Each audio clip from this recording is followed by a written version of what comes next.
Hi, I'm Brad. I talked to you before about regular knives and a lot of things like that and all your kitchen tools and some of the yard tools and everything. Let's go back here for just a minute and let's take a look here at a little bit larger pruners. Okay, these are like $22, $25, and when they get dull, it's $22 to $25 that you're not going to have if you go out and buy another pair of pruners like this. So let's teach you how to sharpen these, keep them sharp. Again, it's always better if you just tune them up a little bit, tune them up a little bit. Let's say you go out and use them for an hour, hour and a half, 2 hours, whatever it is. Touch them up just a little bit, with your sharpener as you're using them, then they don't get dull and you don't have to push harder. The harder you have to push on these, the more likely you are to actually separate these blades. If you tweak that blade hard enough, they're done, unless you take and hammer them back, bend them, take them apart, bend them, and fix them, okay? So it's better off if you just take the handy sharp out of your pocket and sharpen these, keep them sharp, and then when you're done with them, take just a minute, sharpen them back up and put them back on the shelf. That way the next time you go to pick them up, if this is the guy using them, the wife, the daughter, somebody that actually does pruning, if they pick them up, you're not going to have a dull pruner for the next person to pick up and try to use. So just touch them up with this. And what we're going to do is they're a lot like this right here. Basically they're the same thing. These do have a little bit of a serrated edge blade right here. It's actually kind of rounded and bumpy. The purpose for that is, I'm sure, is the little bumps kind of bite into the limb and let the limb just stay right here while this blade comes down and cuts it off.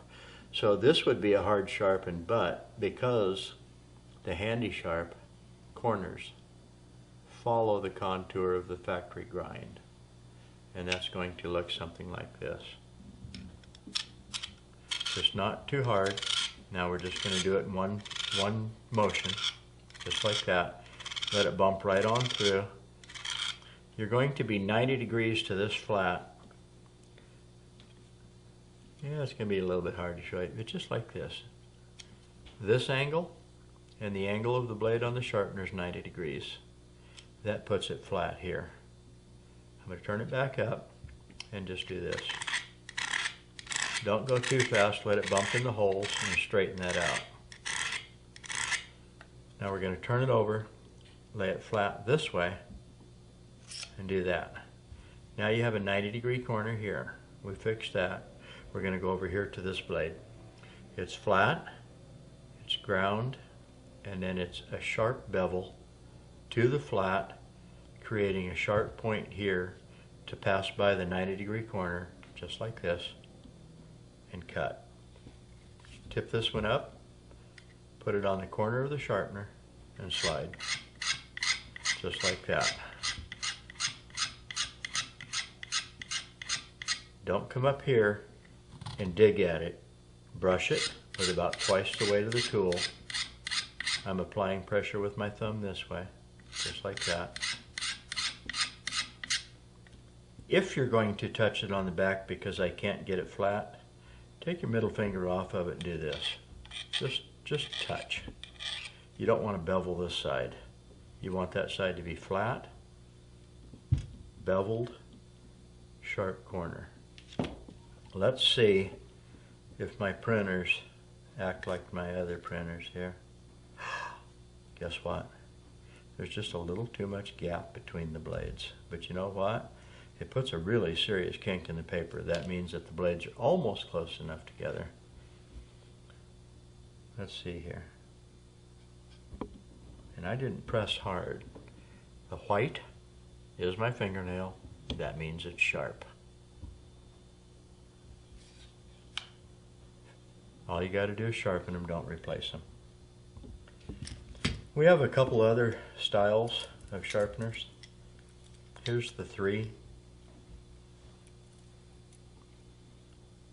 We call this one the poker chip. This is the rectangle. And this I call the long handle. You might get away with calling them small, medium, and large. If you have a keychain sharpener that goes everywhere your keys go, and it's lightweight, very pocketable, no V-notch, just the open face. If you get lost, stranded, stuck out somewhere, and you have your keys, and you have this sharpener, Isn't that a lot better than looking for the right kind of a rock to sharpen your knife? You get lost, stranded, stuck out somewhere hunting, and you got a razor sharp knife when you leave the pickup, and you don't have anything to sharpen it with in a very short time. If you're depending on that knife for your life, the cutting edge is going to be gone.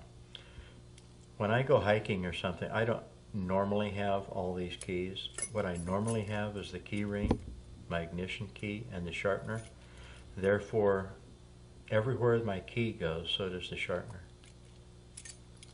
If I really need that sharpener, it better be in my pocket, and it is with my keys. This little guy here is just a little bit bigger. It does have the V-notch on it, has the key ring and the open face. I actually took one of my set of keys. I took all the other keys off, the key ring itself. This would be kind of a key ring effect here. And I just put my key on it. Now I have one that I can use, the V-notch and the open face. So you have the long handle, the rectangle,